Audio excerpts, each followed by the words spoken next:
What a great, great gathering. Isn't it unbelievable? I mean, I've never been to a birthday party where you have over 300 people. I think it's 368 people that are here today for Jim's 90th birthday. With the mayor here, Mayor Coleman, and the governor giving a speech here. It's unbelievable. Think about that. I mean, it's just too bad that Jim is not alive anymore. I tell you, what changes have taken place? Actually, you know, it's great to have him still alive. But I mean, what great changes have taken place here? I mean, I remember that just 30 years ago, we celebrated Jim's birthday, and then there was a stripper that was dressed as a nurse jumping out of the birthday cake. Remember that? Those that were here. Or today, it would be a paramedic with a defibrillator jumping out of the cake. So things have changed, I have to admit that. But Jim, you are so old. It is really amazing. I mean, your phone number is 5. So that just shows you. But Jim is so old, he's the only person that actually has a Bible that is personally signed to him by Jesus. Think about that. Jim, you're so old that whenever we talk to you about illegal aliens, you still think it's the British.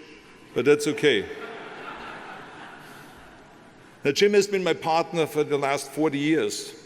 We split the money on a friendly handshake. Well, just like my divorce. But anyway, this is besides the point. Jim, we love your time that you spent in the FBI. I mean, you've worked right under J. Edgar Hoover. And what kind of a great relationship you had with Hoover. The only uncomfortable and kind of a awkward situation that happened one time was at the party when Jean, your wife, and J. Edgar Hoover ended up appearing with the same kind of a dress. So that was kind of a little bit uncomfortable. Don't you admit that, Jim? Well, what can I tell you? I mean, Bob told me to roast a little bit before I give my speech. Bob, where is Bob? Bob, where are you? You see, he disappeared all of a sudden. I just wanted to tell Bob that he shouldn't feel guilty or bad that he's fat because the apple doesn't fall far from the tree. But anyway, it's just a joke. Bob told me, listen, anything that is bad, Bob wrote it. Okay, I just want you to know, and all the good jokes are mine. Just want to make sure that you understand that. But anyway, all jokes aside, the bottom line is it is great to have Mayor Coleman here and to have this great speech from Governor Kasich, who is a great, great friend. And both of them have been so supportive to the Arnold Classic. And I'm here today with great, great pleasure because Jim is one of my greatest friends and my best friends.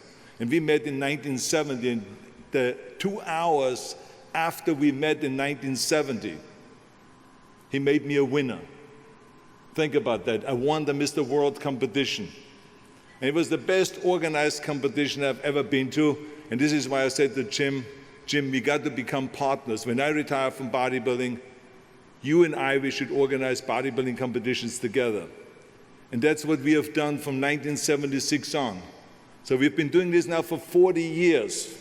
But during that time, we have created a kind of a friendship unlike anything else. He has become kind of a father figure to me, a confidant, a mentor. And what is so great about Jim, and I think we all heard all the things that he has done for the community, how greatly he has contributed to the community, and how greatly he has communicated,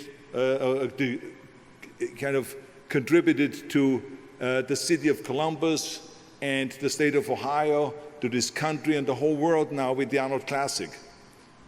I mean, everything that he does, he never ever thinks about himself.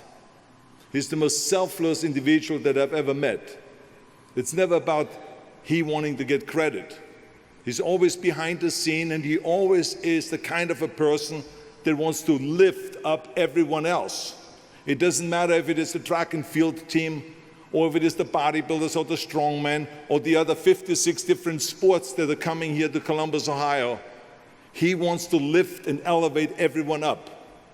And this is why I have today as a birthday gift here an eagle.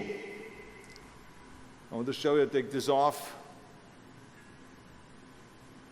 This is a beautifully sculpted eagle.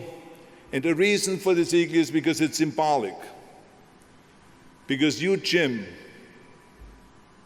make everyone soar like an eagle.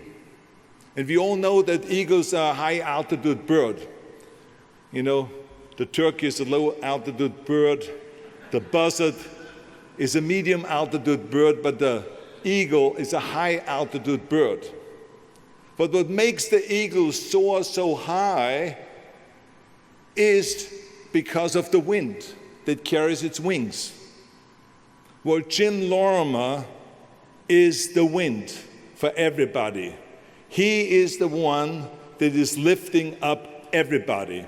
And he has lifted me up for the last 46 years. It doesn't matter if it is in bodybuilding or with the Arnold's Classic, or if it is when we joined the President's Council on Physical Fitness, where he walked into the White House and we said we want to go do the great American workout in front of the south lawn of the White House. And 8 lawyers were sitting there and said, it's impossible, you can't do that. Little did they know who they were dealing with, because Jim was sitting right by my side. And within an hour, he convinced them that this is the right thing to do. And President Bush okayed it, and we had the great American workout every year under President Bush. Or if it is in my acting career, reading scripts for me and giving me advice, or sitting in a jacuzzi at his house and giving me advice about should I get married or not, should I create a family or not. Or if it is when I ran for governor of the state of California, I had to call him. He was the only one in the world that knew that I'm going to run. I couldn't tell anyone because everyone immediately leaks to the press. But I knew that I could call him and talk to him about it, and he gave me great sound advice. And I ran for governor. So it doesn't really matter what I did. Jim Lorimer was always there, or was always a great partner, a support system, and lifting me up and lifting me up and lifting me up. And this is why, Jim, I'm so honored to be here today. I'm so honored to have had this 46-year relationship with you, this friendship. And so I want you to come up now and to receive this birthday gift for your 90th birthday, this eagle. Please give him a big, big hand, and let's all sing happy birthday. Happy birthday to you. Happy birthday to you. Happy birthday, dear Jim. Happy birthday to you. Bravo. Thank you, thank you. Oh, that's great. Thank you.